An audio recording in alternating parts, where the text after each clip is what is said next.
message in song. The power of God's love. It is the love of God that can break a stony heart. No other. Wala nagilaing butang nga makabungkag sa usa ka kasing-kasing nga murag bato kagahi ang bugma ra gyud ni Jesus. So this time, tonight mga kaigsuonan, our topic is about He loves me, He loves me not. Actually, He loves me not na siya. But before that, kinsa man dinhi ang present so good sa una pa first night sa to ang revival series nga Revived by His Love. Kinsa may present dinhi? Kung taas sa kamo. Wow, praise God. Kinsa man dinhi ang first time pa nga naka-join sa to ang nightly program. Ay magkaulaw, taas lang. Wow, praise God. Welcome kaayo, sir and ma'am sa pag-join karon nga kagabihon. O dili gyud magmahay kay nga nag-join mo karon. And mga kaigsuonan, tonight's topic is He loves me not. Nganong kaniman ang akong naunahunaan nga title sa to ang topic karon nga kagabihon? Because una mga kaigsuonan, when I think in high school to siya nagsugod. So, kabalo na kitang tanong nga dili ko nag-high school sa to ang beloved institution sa Western Mindanao. Sa una, Western Mindanao Academy, karon Western Mindanao Adventist Academy, WMAA. So, dili nagsugod ang tanan nga nung ako na siyang kitaytolan of He loves me not. And before we start, I would like to invite everyone to please bow down your heads for a short word of prayer. Let us pray. Our great and loving Heavenly Father, Lord, I'm about to speak your word, and I pray, Father, that anoint my lips, that every word that I'm going to utter, it is not from my own knowledge and wisdom, but it should be from the impression of the Holy Spirit. Dear Lord, please be with me and fill me with your Holy Spirit. Thank you for hearing our prayer in Jesus' name. Amen. When I was in high school, mga kaigsuonan, kaya nung nabigyan ko nga ako sa akong mga barkada, hiling kami mo tambay diha ng Acacia tree. Diha mga kaigsuonan. Before, kanang Acacia tree nato diha, dagko kay na siya nakahoy, wala pa na siya naputol dayon. Ako ma-imagine sa una nga, kana siya nga Acacia tree, daghan pa kay siya og kanang dahon. Hindi kami magtambay sa akong barkada. Silang Unicel Bes Garcia, si Joyce Cagas, silang Jane Rodero, isa pa to, si Gina Faye Jimenez, ako nalimot siyang apelido. Kami to nga magbarkada, nga magtambay-tambay din ha, o kami po to mga barkada nga ulawon kaayo diri sa eskwelahan. Kung daghan, makikita gamit daghang tao nga moanha din ha, anang stage, dali-dali tayo ni o panagan, kay mangita na po may isolated place din sa Western, kaya dihan na po may magtambay. Yan, usa sa amo ang gikahiligan sa una, mga kaigsuunan, kay mga bigulak. Anya, kay usap ng crush sa una sa high school kay daghan ng mga gwapo nga mga estudyante diri sa Western. Bisan siguro karon, diri magdatsa ang mga lain-lain ng mga estudyante gikan sa lain-laing mga conference, lain-laing mga lugar. Mga nawangan po sila, parehas nato ron mga estudyante din sila. O, di ba, mga gwapo? So, sa ako ang mga panahon, magka-crush yun ko sa inyo ha. Pero karon dili na kay, ako na matag-edad. So, mga kaigsuunan, hilig kami mapuhag bulak sa ako ang mga classmate. Dahil mag-mention ni og ngalan, kinsa man ako crush, kanto si Tuan, kani. Sige, atong kanan, he loves me, bunot ni petal sa bulak. He loves me not. He loves me, he loves me not. He loves me, he loves me not. Uy, pag ibot sa second to the last nga petal kay he loves me man. So, expected ang last nga petal kay he loves me not. So, ang kay ko, dili siya naibog sa ako, ako din may naibog sa iya. Ikaw, kisa man din mong crush, asikuan, he loves me. Ano na ginawang mga kabuang sa unang panahon, mga kaigsuunan. Pero maligaw na kayo sa nga tanan-ana. And, katuanan kaayo kay anan, dayon nabunot-bunot ni bulak, he loves me not, yun. Ang ako ang last ni mabunutan. So, dili gid guro mi para sa usap-usap, no? Kay he loves me not man. Kato siya nga, tawo, karon kay linya na siya, adun na siya duha ka anak. No, I'm happy for him. So, muna mga kaigsoon na ng background, history, and he loves me not. So, let's start with our study tonight.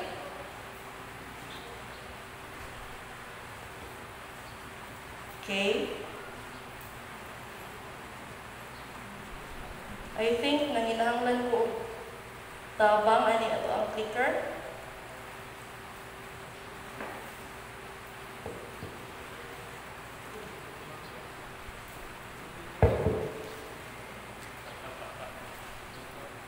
Okay.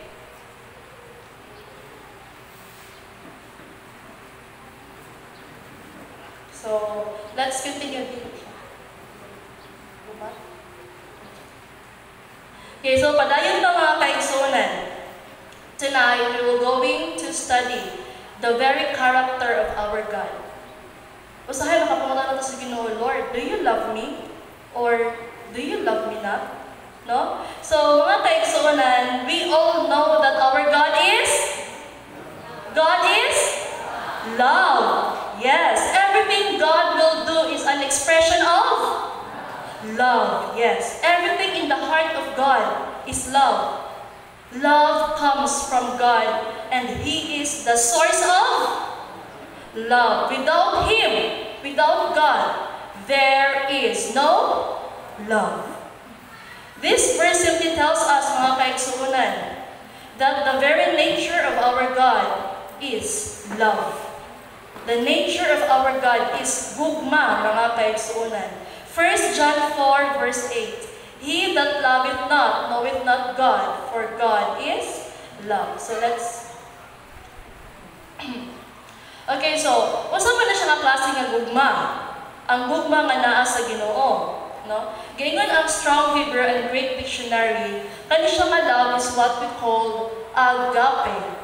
Agape means love that is affection or benevolence. Specifically, a love, sa plural, a love feast, or charity, dear love.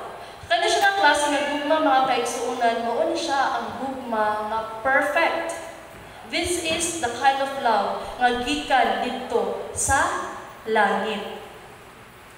And 1 Corinthians 13 verse 4 and 8, mauna siya na diha tanan ang definition sa gugma sa Ginoo. Kinsa man naka-memorize ani nga verse?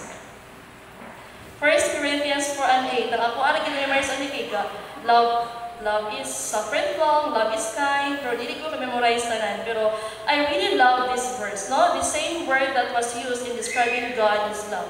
Ganyan din mga kaigsunan, 1 Corinthians 13, 4 and 8. Love is suffereth long, love is kind, love envieth not, love wanteth not itself, is not puffed up, doth not behave itself unseemingly, seeketh not her own. Love is not easily provoked. Love thinketh no evil, rejoiceth not in iniquity, beareth all things, believeth all things, hopeth all things, never faileth. I love the kanang Cebuano version ani mga kaigsuonan about love. Ang nagingon dito sa akong nahinumduman nga ang gugma daw mapo amuron. Unsa man ang mapo amuron? Suffereth long. Ang gugma daw dili dali masuko. Hala, kung dili ta masuko, dili na siya love. Unsa pa gyud? Ang gugma daw mainantuson. Nindot kayo paminawon sa Bisaya, no? Ang gugma kay mainantuson. Ang gugma wala nagpangita sa iyang kaugalingon. So dili siya selfish. Ang gugma wala na hunahuna o mga dautan. Og ang gugma nag-antos sa tanang butang, naglaom sa tanang butang. Ang gugma kay dili gayud ma-fail. And that is the very character of our God. So ang love din ha mga kaigsuonan atong ilisdan og God. So si God di ay dili siya dali masuko. Si God kay mainantuson. Si God kay mapuanguron. Si God kay naglaom sa tanang butang. And that is the kind of love that our God has, mga kaigsuonan. So, 1 John 1 verse 1, it says that in the beginning was the Word, and the Word was with God, and the Word was God. So, in the beginning was the Word, and the Word was with God, and the Word was God. It means, mga kaigsuonan, nga sa wala pa namugna ang kalibutan, naa na ang Ginoo. O ang Ginoo, sa siya? Ang sa ang Ginoo, God is?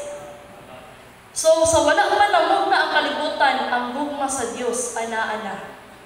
Sa wala pa tagianak sa kalibutan, ang gugma, the love is already exists. The love is already there. So, sa wala pa namugna ang kalibutan, mga kaigsuonan, kana-tanan yung mga karakter sa Ginoo, ana-ana. No, imagine kung unsa kanindot ang gugma sa Ginoo. So, points to consider tonight. Gayon din sa wala pa nimo gigugma sa Jesus, siya nahigugma na kanimo. Sa wala pa ka, may serbisyo kaniya before you serve Him. Siya nahigugma na kanimo. Sa wala pa nimo siya gipili, pinagi sa bautismo, si Jesus nahigugma na kanimo. So, it means, mas una sa Jesus nga nahigugma kanimo, bago nimo siya higugma. Sama na bang kana sa usa ka inahan nga nagpangga sa iyang anak nga naa pa sa sulod sa iyang taguangkan. Kanang anak nga nasa sulod sa tiyan sa iyang inahan, naka-feel kanang gilove na ba niya iyang mama? Kabalo na ba siya usay love? Wala pa, di ba? So, parehas lamang kana siya ni Jesus. Sa ako ang Ginoo nga wala pata kaila kaniya, gihigugma na ta niya. So, that is the nature of God. Bisag unsaon pa bali-bali sa kalibutan, mga kaigsuonan, ang Dios gugma gyud ug dili gyud siya mausab. But how about humanity's nature? What is the nature of human? Usa kay nature nato, mga kaigsuonan? To tell you honestly, our nature is contrast to the nature of God. God's love is perfect and we don't have that kind of love. Maangkon mo ana? Nga nato ang nature, layo ra kaayo sa nature sa Ginoo. We all know nga ang love sa Ginoo is what we call agape. Love that was mentioned here was from the Greek word agape, perfect love, a love that can stand alone without being reciprocated. O sabi niya reciprocated, mga kaigsuonan? To give and take mutually. Ingon pa sa Webster Dictionary, to make a return for something. That is the love of God. Nga bisag dili na to siya pakita gugma, siya nahigugma paghihapon kanato, and that kind of love ang wala kanato, mga kaigsuonan. Usa man di ay ang klase sa ato ang gugma. Ang atong gugma, mga kaigsuonan, kanang giingon nga, I love you because you love me. Nakagets mo, ana? Love ni ka kay imahal ko nimo, kana siya ang klase nga gugma kanang naagi na sa atong mga kababainhan, no? Ang kita nga mga kababainhan mo easily get attracted sa usa ka guy nga nag-care kanato. Maingon din ta dayon, hala nag-care lagi siya sa ako, I love masiguro ko niya. Mana, assuming dayon tanong dayon, maingon din ta dayon, hala love siguro ko niya kay akong gihatod pagkaon, akong gihatod sa mo ang balay. Oy, kanang murag na full na pud ko sa iyaha.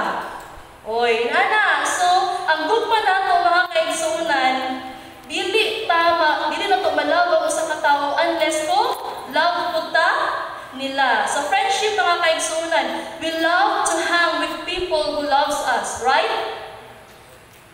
Because this is our nature, and we tend to hate those people who hates us. Love ko nimo, love puti ka, pero kung dili ko nimo love, dili puti ka vertical love. I hate you. And that is not the love of Jesus. So why are we like that? Nganong inana man ta mga kaigsuonan? Matthew 24 verse 12. Gayon dito. And because iniquity shall abound, the love of many shall wax cold. Tungod sa sala, ang gugma sa kadaghanan magabugnaw. It is because of sin nga kaigsuonan maong ang atong gugma layo ra kaayo sa gugma sa Ginoo. 1 John 3 verse 4. Whosoever committeth sin transgresseth the law. For sin is the transgression of the law. Gayon ang Romans 3:23. All have sinned and come short from the glory of God. Kitang tanan na nagpakasala ug nawad-an sa himaya sa Dios. So wala exempted mga kaigsuonan. There is no exemption here. All of us are sinful in the sight of God. That is why all of us do not have that agape love that God has. No, the truth of our heart's condition. Jeremiah 17 verse 9. Heart is deceitful above all things and desperately wicked. Ang atong kasing-kasing malimbungo sa tanang butang o gilabihan gayud pagkadautan. Kinsay makasusi ni ini. And what does wicked mean? Usa man tong wicked nga giingon sa Jeremiah mga kaigsuonan?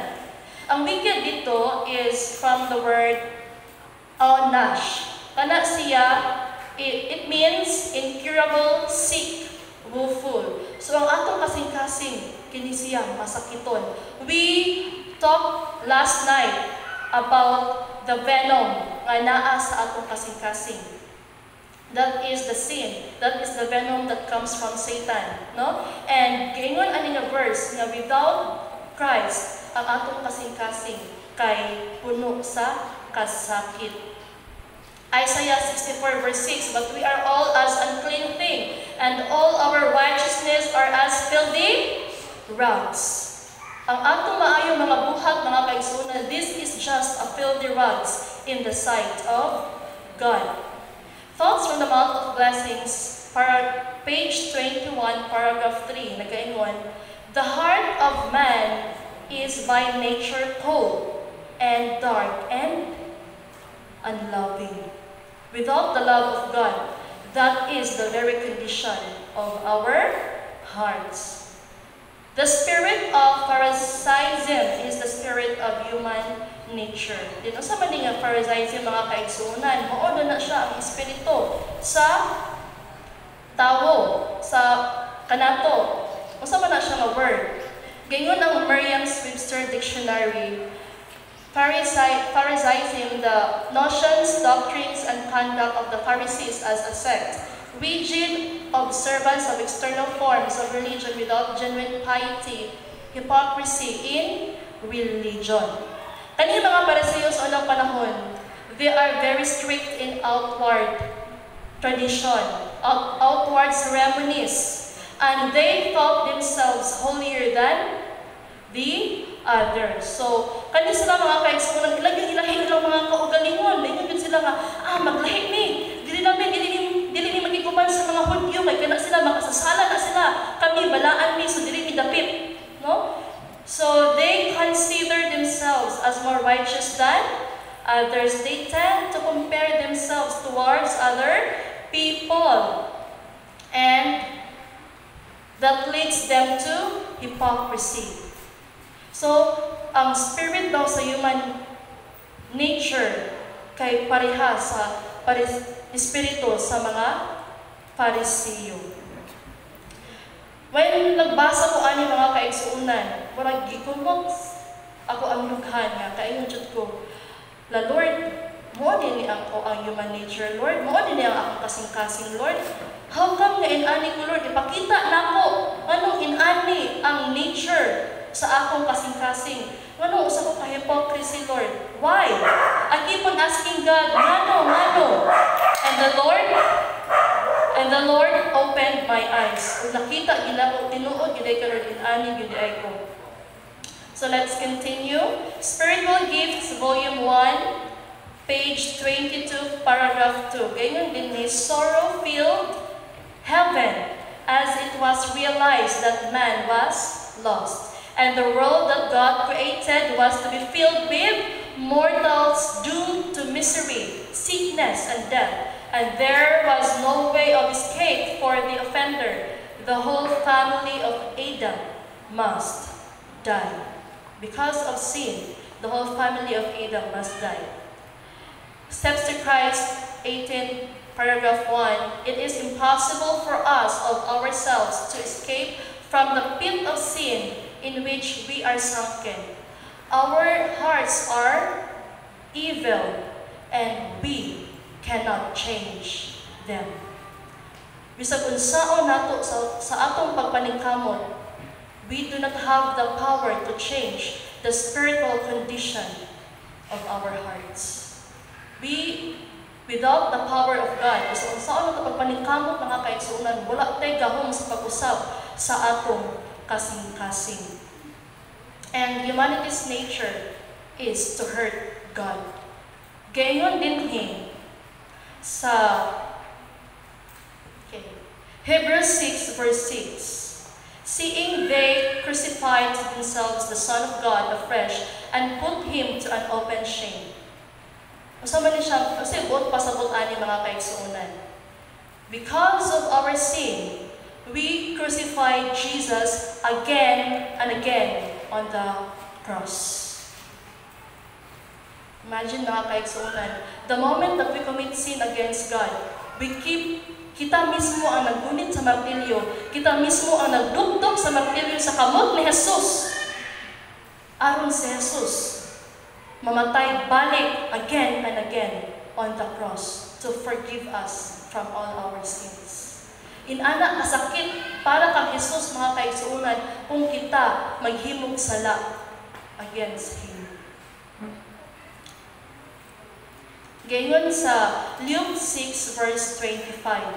So if you have your Bibles with you, you can open your Bibles with me and I will just read it on my notes. Gayon din a good man out of the good treasure of his heart bringeth forth that which is good, and evil man out of evil treasure of his heart bringeth forth that which is evil. For out of the abundance of the heart the mouth speaks. Every word that we utter, mga kaigsuonan, it comes from the abundance of our hearts. What are those words that we utter every day?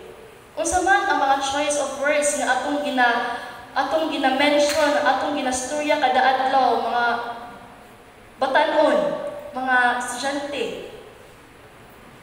Is it words of comfort? Or rather, words of condemnation? Is it words of encouragement and healing? Or words of criticism? Is it words of lies? Or words of truth? Matthew 7:17-19. Even so, every good tree bringeth forth good fruit, but a corrupt tree bringeth forth evil fruit. A good tree cannot bring forth evil fruit. Neither can a corrupt tree bring forth good fruit. Notice here sa verse 19, mga kaigsuonan, ganyan din every tree that bringeth not forth good fruit is hewn down and cast into the fire. So kung ang ato ang kasing-kasing mga kaigsuonan, wala kini nagpagawas o maayong bunga, unsay mahitabo nato sa ulahing mga panahon, we will be cut off from the vine, which is Jesus, and we will be cast into the fire. So what are the words that we utter every day? Is it the word of life or the words of death? Thoughts from the Mount of Blessings, paragraph 21, page 21, paragraph 3. The heart of a man is by nature, unsa ang ato kasing-kasing? Cold, dark, and unloving. No? So, sa mga likay, mga kaigsuonan, di kita kalikay. Mo ginagingon sa spirit of prophecy. And all we have to do is to acknowledge that we have that kind of heart so that Jesus Christ can help us. Matthew 7:1 and 2. Ganyan din na judge not, that ye may be not judged. For with what judgment ye judge, ye shall be judged, and with what measure ye met, it shall be measured to you again. As I read this verse, mga kaigsunan, I want you to look only to yourself. Basin, ngayon din mo dayon, si Kuan man yun ang dimension ni Jai Jai. Oh, ato man to ako ang silingan niya. Kuan kayo, ato man to. Don't look to others. Ay maglanto sa upan, mga kaigsunan. Lanto ta sa atong kaugalingon. Because there is no exception here. All of us are guilty with this. Bisan ako, guilty ko sa ako ang giwali, mga kaigsunan. So wala pa na ko ni gi-share sa inyo ha. Ako una ang naigo sa kung kaugalingong wali. But with the power and with the love of Christ, kinahanglan yun ako ni gi-share. Kanatong tanan kanon niya kagalingon. Gayon ang Matthew 7 verse 1. Ayaw kamo paghukom aron dili kamo paghukman. Unsa may gingon sa pen of inspiration about this? Thoughts from the Mount of Blessings. Page 123, paragraph 3, it says, Judge not that ye may not judge. That is, do not set yourself up as a standard. Dili na to ibutang ang atong ugalingon as a standard. Do not make your opinions, your views of duty, your interpretations of scriptures a criterion for others, and in your heart condemn them if they do not come up to your ideal. Do not criticize others, conjecturing as to their motives and passing judgment upon them. And why did the Lord tell us not to judge other people? Because we cannot read the heart. Ourselves faulty. We are not qualified to sit in judgment upon others. That is not our work to judge others. That is the work of God. Finite men can judge only from outward appearance. Is that true? Yes, we tend to judge other people based on their outward appearance. Nagtawa na siya, oh. Ay, kuan na siya, kanang kuan. Base sinuutan, kuan na siya, oy. Maod yun. Ano na yun. But the Lord said, we cannot read the heart of a person. That is why we should not judge others. Let's continue. Thus, those who condemn or criticize others, what will happen to them? Proclaim themselves guilty, for they do the same things. In condemning others, they are passing sentence upon themselves, and God declares that this sentence is just. He accepts their own verdict against themselves. Ellen White said that when we start condemning other people, we are passing the same condemnation upon ourselves. Bisag unsa pa, mga kaigsunan, ka makasasala, kanang tawhana, we don't have the right to judge them. Why? Because though sinful as they are still precious in the sight of God. When we start judging that person, that is the property of God. We are judged. We are being condemned. Base kung yung sa nato pag-criticize ang laing tao. And always remember that every person is God's property and every person is precious in the sight of God. That is why dili gud gusto ang Ginoo nga mo judge ta, mo criticize ta og laing tao. Matthew 7 verse 3. This verse struck me the most. Gayon din he. And why beholdest thou the mote that is in thy brother's eye, but considereth not the beam that is in thine own eye? So instead of looking to others, mga kaibigan, instead of looking at the fault of others, let's start looking at our own fault. Let's start examining our own selves. And in that way, diha nato may nahinay o bag-o ang atong pasagtagsa ka mga kaugalingon. So, sa atong pagka-makasasala, mga kaigsunan, dark, unloving, and cold person as we are, does God loves me or He loves me not? Does God loves you or He loves you not? What is the answer? Does God still loves us though usahay kay mag-criticize taglaing tawo? Ganyan mga kaigsuonan ang John 3:16. For God so loved the world that He gave His only begotten Son. Jeremiah 31 verse 3, one of my favorite verse. I have loved you with an everlasting love. 1 John 4 verse 10. Herein is love, not that we love God, but that He loved us. In what way? That He sent His Son to be the propitiation for our sins. Makasasala man ta mga kaigsuonan, apan say, ang Ginoo iyang ipadala iyang kaugalingong anak para ang atong sala mapasa didto kaniya o kita mahimong guiltless sa presensya sa atong Amahan sa langit. One of my favorite book, The Step to Christ, mga kaigsuonan, kani siya nga libro, ikalima na ginako na siya gibasa-basa. Balik-balik, pero every time nga mag-uol ko, kanya na gid akong basahon ang as in, ma-okay na gid taon, ma-okay na gid balik ang akong spiritual life.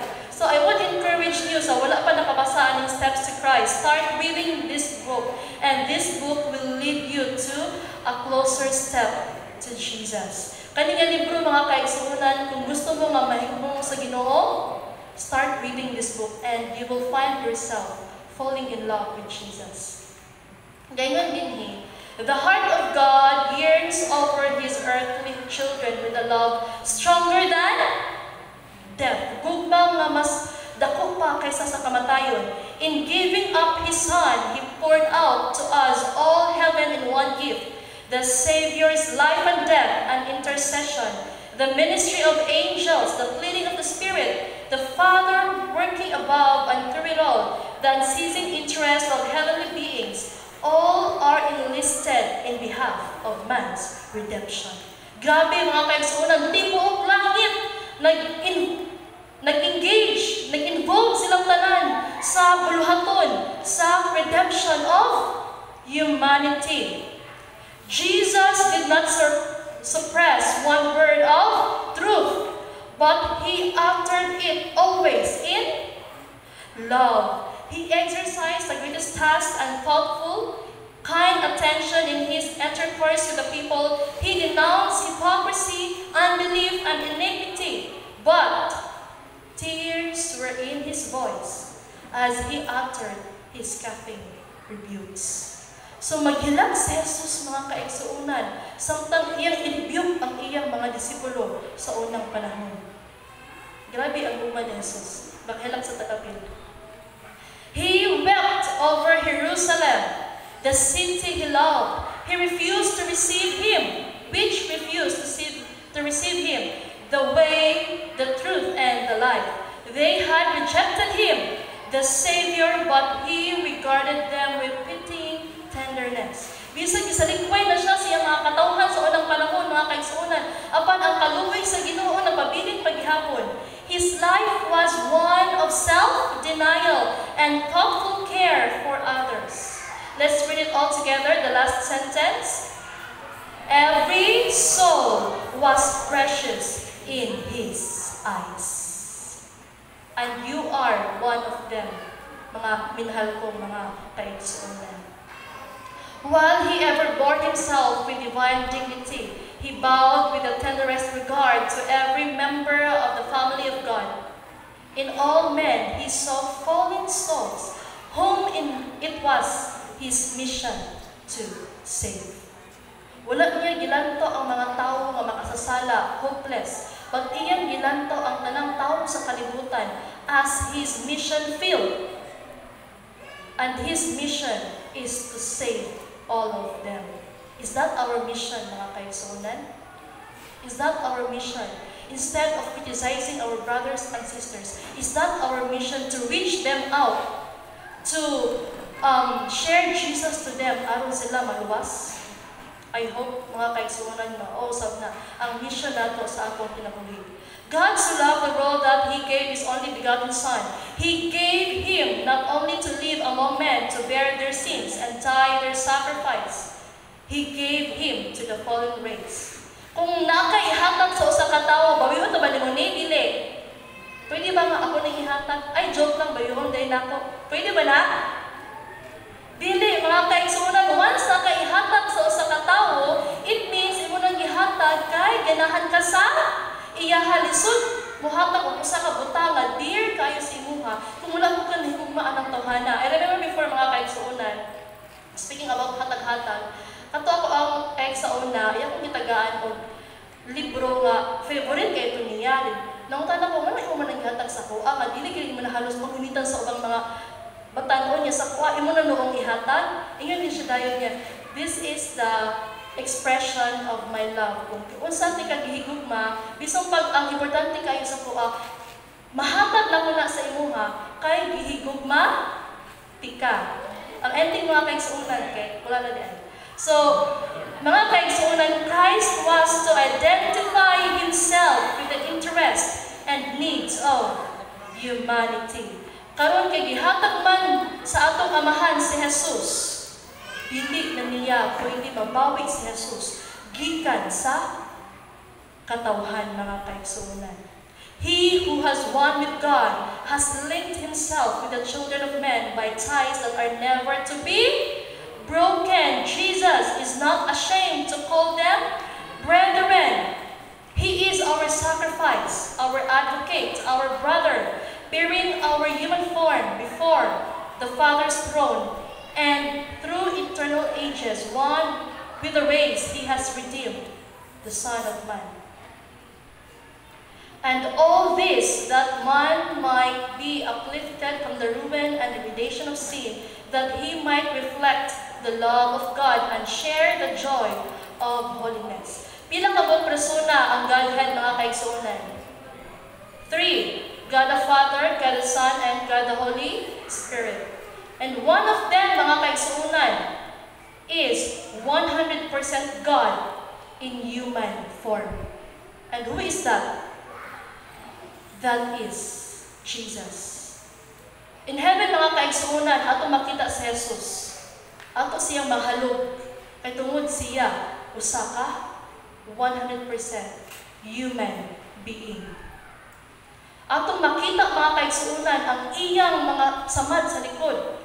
Atong makita ang lansang nga gitusok sa iyang kamot. Atong nahikapan ang buslok sa kamot niya mga kaigsuunan dito sa langit. And base lang papangutaan mo, pwede mag-guro si Jesus may mga espiritu kay Diyos man siya. No. The moment nga gianak siya dinhi sa kalibutan, dili na siya. Ang iyang lawas, ang iyang form is forever human being. But still, He is God. Nakita ninyo mga kaigsuunan ang verse ng John 3:16, kung giunsa pagsakripisyo sa amhan ng iyang anak. When He sacrificed Jesus, He sacrificed heaven for our redemption.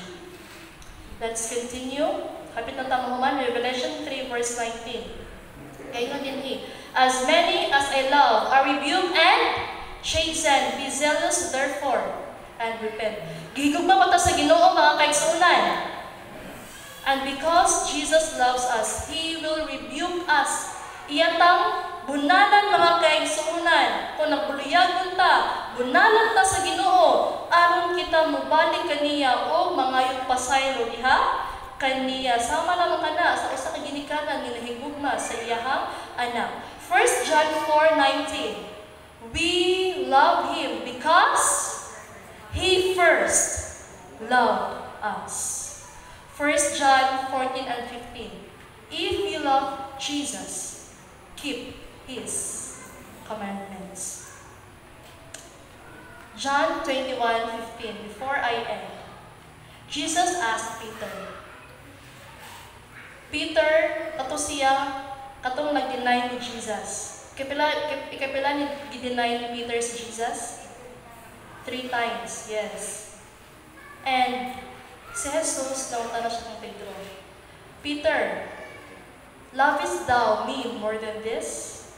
Pedro, gihugma pa ko nimo? And he said unto him, Yea, Lord, ikaw ang nasayod yung gihugma di ka pag-ayo. And Jesus said to Peter, Feed my lambs. And for the second time, Jesus asked, Peter, do you love me? And Peter said, Lord, you know that I love you. And for the third time, Jesus asked Peter, Peter, lovest thou me? And Peter said, Lord, thou knowest that I love you. And he said to him, feed my sheep. Let me ask you tonight, mga kaigsuunan. Jesus is asking you tonight, do you love Him? Then, instead of criticizing His sheep, instead of judging His lamb, feed them. Before I end, our sister will sing a song for us. And may we feel the love of God as we listen to the lyrics of the song.